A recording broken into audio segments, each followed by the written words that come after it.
the farmer is a stockholder in this company. He owns a certain number of shares in the company.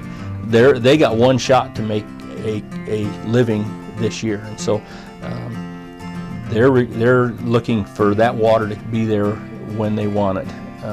Typically, the growing season, you're starting the first to the middle of May is when our ditch starts up. The crops have been planted, it's starting to warm up, the snow's maybe starting to melt, and so that's coming down.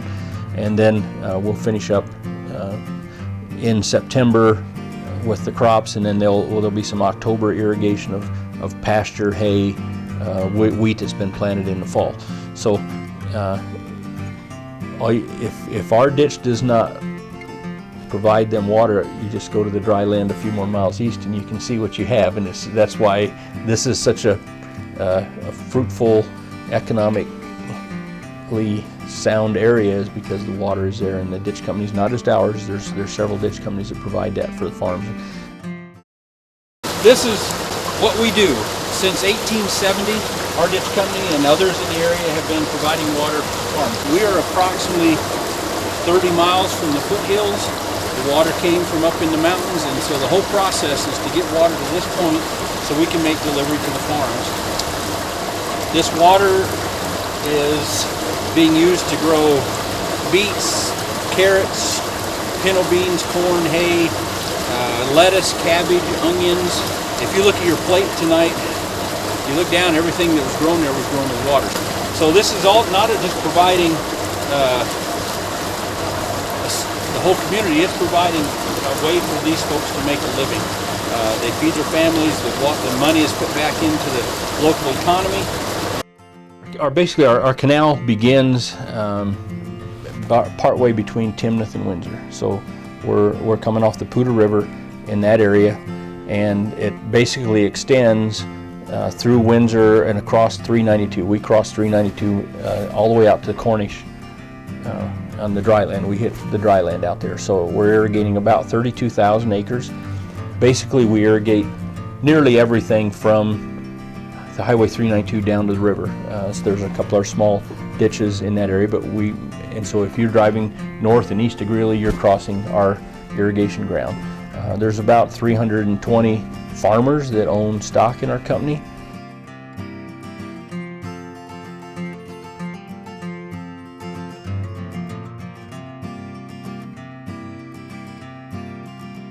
And so we have a good relationship with our farmers. I mean, we try to maintain that relationship. The ditch riders talk with them if they're at the head gate in the morning. They're the first line there, and they're talking about and hearing their complaints, talking about the situation and providing information back and forth.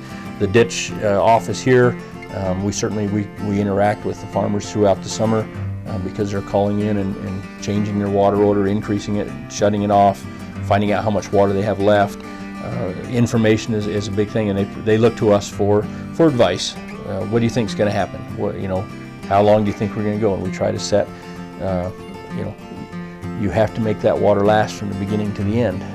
You can't, we got all kinds of water, let's just run it. We need to meter it out to a point where when they call in September, they still got water.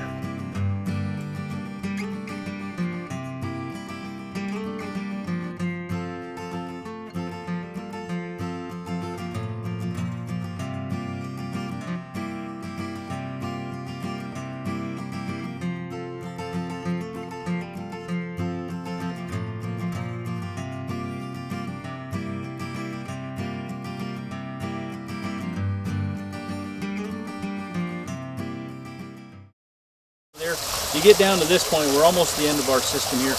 The canal is 2 feet wide at the very end down here at Crow Creek.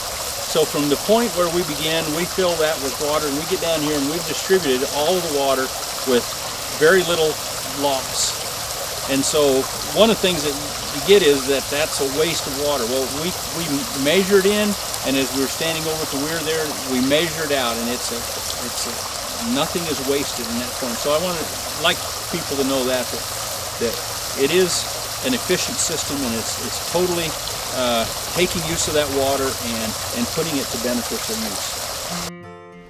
When you have an irrigation system that goes for 50 miles long, a reservoir that's going, inlet that comes through the town of Fort Collins and into our reservoir, you're dealing with a lot of neighbors.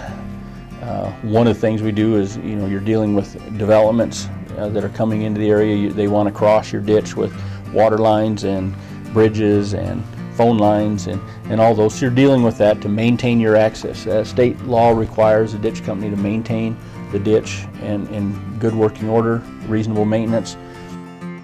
I deal with attorneys, legal aspect. There's always someone who wants to do something that is a question, and dealing with trying to obtain water supplies, dealing with or negotiating with others who have waters, municipalities that may have some extra water. We have purchased some land and we're looking at developing that and building upon it, so I'm dealing with the contractors on that and getting the liner, the permit for it.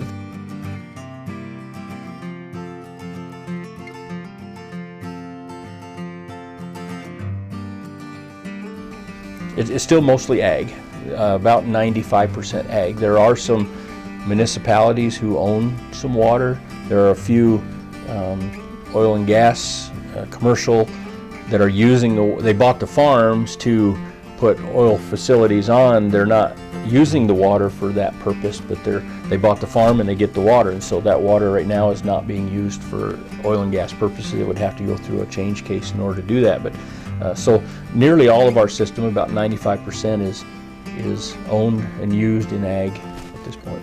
Like the city of Greeley owns the Weld County Airport, and the farms around that are owned by that entity, but it's still a farm. And so those, even though those shares of stock are owned by city, it's still used on the farm.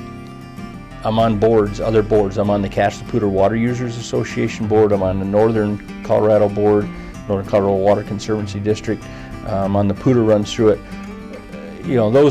Those are things that are not specifically tied to the ditch, like running water, but they do impact relationships we have with others. It is an effort to safeguard our water rights in a lot of ways. I mean, there's other entities pulling for water, and so those are building relationships and promoting that, hey, this ditch company was started in 1870, and we have some rights and we need to protect those.